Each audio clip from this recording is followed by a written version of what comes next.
इसके बाद नहाने का कार्यक्रम शुरू हुआ। नहाने के पहले भगत सिंह ने आजाद की पीठ पर तेल मला और आजाद ने भगत की। धीरे धीरे दोनों एक दूसरे के हाथ मलने लगे। फिर जोर होने लगा तो आपस में हूँ हाँ भी होने लगी। धीरे धीरे यह नौबत आई कि दोनों भिड़ गई और भगत सिंह ने आजाद को अपने दोनों हाथों में उठाकर फर्श पर धरपटका। आजाद के घुटने छिल गए। मैं तो आजाद की ताकत का लोहा मानता था और यह भी समझता था कि आजाद अपनी पूरी ताकत अभी लगा नहीं रहे हैं। फिर आजाद को हाथों में उठाकर पटक देना साधारण शरीर बल का घोतक ना था। भगत सिंह के बल की धाक मेरे मन पर जम गई। दल में भाई सदाशिव राव और मैं कलाई पंजा लड़ाने में उस्ताद गिने जाते थे। भगत सिंह से भी कलाई में जोर आजमाई हुई। भगत सिंह के लिए यह बिल्कुल नई बात थी। वे न सदाशिव से कलाई में जीत सके न मुझसे। शायद परिचय और बेतुकलुफी बढ़ जाने पर कभी कभी भगत सिंह से हाथापाई हो जाती थी, मगर उनसे खुलकर भिड़ जाने का मुझे कभी साहस नहीं हुआ। उनके बल की धाक मेरे मन पर बड़ी अच्छी तरह जम चुकी थी। भगत सिंह और विजय कुमार सिन्हा को गाने का शौक था। इस मामले में उनसे मेरी अच्छी पटने लगी। संगीत शास्त्र के ज्ञान के नाम से इन सभी ग्रंथों में काना मैं ही था। कंठ भगत सिंह का भी मधुर था और विजय कुमार का गाना तो बड़े चाव से प्रायः सुना ही जाता था। अपने गाने से मैं भगत सिंह के कुछ और निकट हो गया। यद्यपि क्रांतिकारी बुद्धिवाद और सिद्धांत व्यवस्था संबंधी बातें करके वे मुझे कोरा पाकर निराश से हुए थे। भगत सिंह एक अच्छे खासे खाते पीते सुखी परिवार से आए हैं। यह बात उन्हें देखकर किसी के भी मन पर अनायास ही जम जाती थी।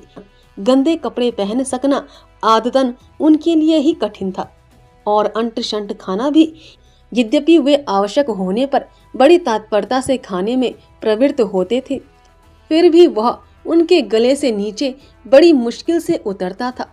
जिस स्वाभाविकता से मेरे जैसे लोग जो गरीब परिवार से ही आए थे गंदे कपड़े पहन सकते थे और रूखा सूखा खा ले सकते थे, उसी स्वाभाविकता से भगत सिंह वैसा न कर पाते थे। वह उनके लिए कर्तव्य भावना से साध्य होता था, स्वाभाविक नहीं। यह बात मैं प्रथम परिचय के इन 2-3 दिनों में ही देख सका। दल के पास पैसे की कमी तो प्रायः रहती ही थी। इधर कुछ विशेष गरीबी आ गई थी, अतएव साथियों को अब बाजार से पूड़ियाँ खरीद कर खाने के लिए पैसा देना बंद कर दिया गया था और आटा खरीद कर घर पर ही सिंगड़ी पर रोटियां दाल बनाई जा रही थी। बर्तनों की भी कमी थी, अतएव दाल एक टूटे मटके का ऊपर का घड़ अलग करके उसकी पैंदी में पकाई जाती थी, जिसमें अपने पाक शास्त्र के ज्ञान से हम लोग नमक और मिर्च तो डाल देते थे, कभी कम कभी ज्यादा, परंतु दाल में हल्दी भी पड़ती है इसका हमको कोई ज्ञान न था। अतएव हम लोगों की पकाई दाल सकल सूरत में ऐसी होती थी कि साधारण भूख तो उसको देखकर ही भाग जाती थी, और फिर कैसी भी भूख क्यों ना हो, आंखों से उसे देखकर खाते जाना कोई साधारण सिद्धि की बात ना थी। फिर बर्तनों की कमी के कारण दाल उसी एक खप्पर में रखी जाती थी और हम लोग उसके चारों ओर अपने जले पके अधपके टिक्कड़ लेकर बैठ जाते थे। अघोरियों की घिनौनी साधनाओं की बात सुनी थी, परंतु हम क्रांतिकारियों का यह भक्षण चक्र भी कोई साधारण बात ना थी। 2-1 ही दिन के अभ्यास से आजाद सरीखे हम लोगों में से कुछ तो इसमें पूरे अवधूत पद को पहुंच गए, परंतु बेचारे भगत सिंह को इस साधना में कभी सिद्धि ना मिली। परंतु जिस खूबी से भगत सिंह ने इस दीक्षा से अपना पिंड छुड़ाया, यह भी उनकी ही प्रतिभा का काम था। आप चक्र में खाने बैठे तो मुस्कुराते हुए बोले, देखो मैं तुम्हें बताऊं, अमीर लोग लखनऊ के नवाब जैसे लोग किस नजाकत से किस अंदाज से खाना खाते हैं। आपने एक टिक्कड़ में से एक बहुत ही छोटा सा टुकड़ा बड़ी नजाकत से ऐसे तोड़ा कि कहीं टिक्कड़ को लग ना जाए या उनकी उंगलियों में मोच ना आ जाए। उनके इस टुकड़े तोड़ने में इतना समय लगा जितने में हम 2-4 बड़े बड़े निवाले गले के नीचे उतार चुके। फिर बड़ी नजाकत से आपने उसे खप्पर की दाल को दूर से दिखाया, इस प्रकार से कि दाल से उसका स्पर्श ना हो जाए। फिर बड़ी नजाकत और नफासत व लताफत से उसे उठाकर मुंह में रखकर और बड़ी मुश्किल से 2-4 बार मुंह चलाकर अपने कुल्हड़ से पानी पीकर उसे गले के नीचे उतार दिया और उठते हुए बोले, वल्ला क्या लजीज खाना है, सुभान अल्लाह। और रुमाल से मुंह पोंछते हुए इस प्रकार उठ खड़े हुए मानो भरपेट खाकर उठे हों और उन्हें तृप्ति की डकार आ रही हो। अस्तु उसी रोज भगत सिंह कहीं गए और कहीं से कुछ रुपया ले आए ताकि साथियों को कम से कम खाना तो ढंग का मिले। खाना पकाने और खाने के बर्तन भी खरीद लिए गए। आगरे में हम लोग इसलिए बुलाए गए थे कि श्री जोगेश चंद्र चटर्जी को जेल से छुड़ाना था। श्री जोगेश का आगरा जेल से तबादला होने वाला था। योजना यह थी कि जब जोगेश बाबू को जेल से बाहर पुलिस के पहरे में निकाला जाए तो दूसरे जेल तक उनके पहुंचने के बीच में उन्हें पुलिस के हाथों से छुड़ा लिया जाए। परंतु किसी कारणवश श्री जोगेश चटर्जी का तबादला कुछ महीनों के लिए रुक गया और हम लोगों की योजना सफल ना हो सकी। अतएव हम लोग अपने अपने स्थान को वापस भेज दिए गए। 2-4 साथी ही आगरे में पड़ाव डाले पड़े रहे।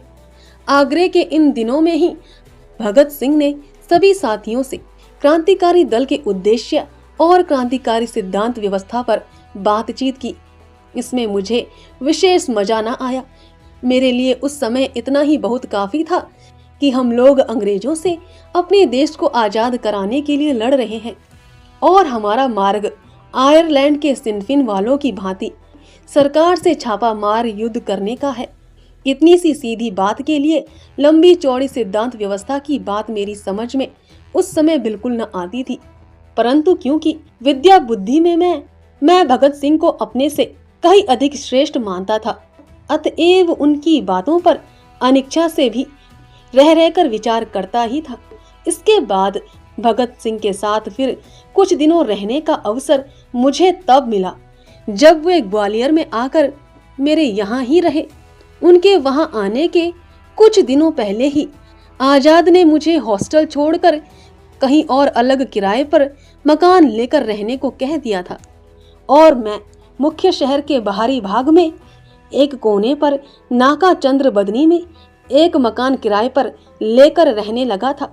उसके आने के पहले ही भाई विजय कुमार सिन्हा, सुखदेव और दत्त वहां आकर मेरे साथ रहने लगे थे। एक रात को भाई सदाशिव राव मलकापुरकर भगत सिंह को लेकर आए। रात का समय था, शायद रात भी चांदनी थी। मेरे मकान के पास ही पहाड़ी थी। वहां से वह पहाड़ी अपने उबड़ खाबड़ रूप में बड़ी भली लगती थी। भगत सिंह को खुली हुई छत पर पहाड़ी को देखते हुए बैठे रहना ऐसा अच्छा लगा कि वे सोए नहीं और तमाम रात बैठे सुखदेव से पंजाबी में बातें करते रहे। बाकी हम सब लोग भीतर कमरे में सो रहे थे अपनी बातों की धुन में। उन्हें यह बिल्कुल ध्यान नहीं रहा कि ये लाहौर में नहीं बैठे हैं, यह लश्कर है और यहाँ रात के तीसरे पहर में इस प्रकार छत पर बातें करते लोग नहीं बैठे रहते। अतएव उनका ऐसा करना लोगों का ध्यान आकर्षित कर सकता है। हुआ भी यही। एक गश्त करने वाला सिपाही वहां से निकला। उसने इनको टोका, कौन हो तुम? क्यों रात को इस तरह बैठे जोर जोर से बातें कर रहे हो? इस तरह टोके जाने के ये लोग आदी नहीं थे और उधर वह सिपाही भी इस बात का आदी नहीं था कि उसके सरकारी रौब की कोई अवगणना करे। अतएव दोनों में कहासुनी होने लगी, मगर ये न माने और बैठे बातें करते ही रहे। वह सिपाही झुंझलाया हुआ चला गया और कुछ देर बाद अपने 2-3 साथियों को लेकर आया और उन्हें इसी प्रकार बैठे बातचीत करते उन्होंने पाया। अतएव उन्हें यह तो विश्वास हो ही गया होगा कि ये लोग कोई अक्खड़ विद्यार्थी हैं। फिर भी पुलिस का रौब उन्हें जमाना ही था और उन्होंने इनसे कैफियत तबल की। जब 3-4 सिपाहियों को उन्होंने देखा तो इन्हें भी लगा कि मामला कुछ गड़बड़ मालूम होता है। फिर तो ये विनय के अवतार बन गए। मगर इस प्रकार की इनका उद्यत विद्यार्थी होना भी बीच बीच में लक्षित होता रहे। अंत में जब विद्यार्थी के दौरान में उन्होंने इनसे कहा, तुम्हारी सब कान परेसी हम समझते हैं, जानते हो यह ग्वालियर राज है, कल सवेरे जब थाने पर आओगे तब देखा जाएगा। तो कान परेसी शब्द से ये बहुत सकपकाई। फिर तो इन्होंने मुझे और अन्य दूसरे लोगों को जगाया और सारा हाल बताया। यार अजीब जगह ले आए हो, यहाँ कोई भला मानस बैठकर बातें भी नहीं कर सकता। इस पर भी पुलिस की धौंस। खैर वह तो जो भी हो, मगर वह कह रहा था तुम्हारी सब कान परेसी समझता हूँ और अब सवेरे थाने पर ले चलने को कह गया है। सुरक्षा के लिए यह किया गया कि मकान में जो कुछ गुप्त साहित्य और बम पिस्तौल आदि थे उन्हें लेकर सब लोग तो सवेरे होने के पहले ही पहाड़ी पर चले गए। बाकी मैं और दो एक साथी विद्यार्थी ही घर पर रह गए। सवेरे फिर वह सिपाही आया तो उसे हम लोगों ने कुछ बड़ी नम्रता और खातिर तवज्जो से समझा दिया कि रात को ही एक दो मित्र आगरे से आए थे। आगरा कॉलेज के विद्यार्थी थे, उन्हें यहाँ का हाल मालूम नहीं था, अतएव व्यर्थ ही आपसे उलझ पड़े। कोई बात नहीं है, उन्हें सवेरे ही जाना था और वे चले गए हैं। हम में से वह एक साथी जो ग्वालियर कॉलेज का पुराना छात्र था अपने साथ थाने पर ले गया और वह वहां थानेदार को भी यही सब समझा आया। भगत सिंह आदि सारा सामान लेकर पहाड़ी से वापस आ गए। इन्हीं दिनों कॉलेज की छमाही परीक्षा में, फिलॉसफी की परीक्षा में मैं सर्वप्रथम आया और मुझे एक पुस्तक पुरस्कार में मिली। जब भगत सिंह को यह मालूम हुआ तो बड़ी देर तक आप मुझे घूरते रहे, फिर अविश्वास से सिर हिलाकर बोले, जनाब को यह इनाम फिलसफा में मिला है या दंड बैठक मारने में। उनके हास्य को मैं तो समझ रहा था, परंतु जब मेरे एक सहपाठी साथी ने, जो उस समय मेरे साथ था और मेरे संबंध से ही क्रांतिकारी दल में भी सम्मिलित हो चुका था, बड़ी प्रशंसा पूर्वक और जोर देकर कहा, नहीं यह पुरस्कार कक्षा में फिलॉसफी में सबसे अधिक अंक प्राप्त करने के उपलक्ष्य में मिला है। तो आप बड़ी सूचकता से मुस्कुराए और बोले, यदि ये कक्षा में नीचे से सर्वप्रथम होते तो मैं अधिक प्रसन्न होता। इन्हीं दिनों कॉलेज के विद्यार्थियों ने एक ड्रामा खेला जिसमें मुझे प्रतिनायक विलन का पाठ दिया गया था। निरीक्षकों ने मुझे ही अभिनय के लिए सर्वप्रथम पुरस्कार देना घोषित किया। भगत सिंह उस ड्रामा को नहीं देख पाए थे, विजय कुमार सिन्हा और बटुकेश्वर दत्त ने ही देखा था। जब अभिनय के लिए मुझे प्रथम पुरस्कार दिए जाने की बात भगत सिंह ने सुनी तो उन्हें फिर हैरानी हुई और बोले, धन्य हो पूरे हनुमान जी हो, आप और अभिनय, बस अब कोई आकर यह और सुना दे कि ब्यूटी कंपटीशन में भी आपको फर्स्ट प्राइज मिली है। इसके बाद भगत सिंह अपने विनोद में मुझे भी लगभग उसी प्रकार चिढ़ाने और बनाने लगे जैसे वे राजगुरु को चिढ़ाते और बनाते रहते थे। जोगेश चंद्र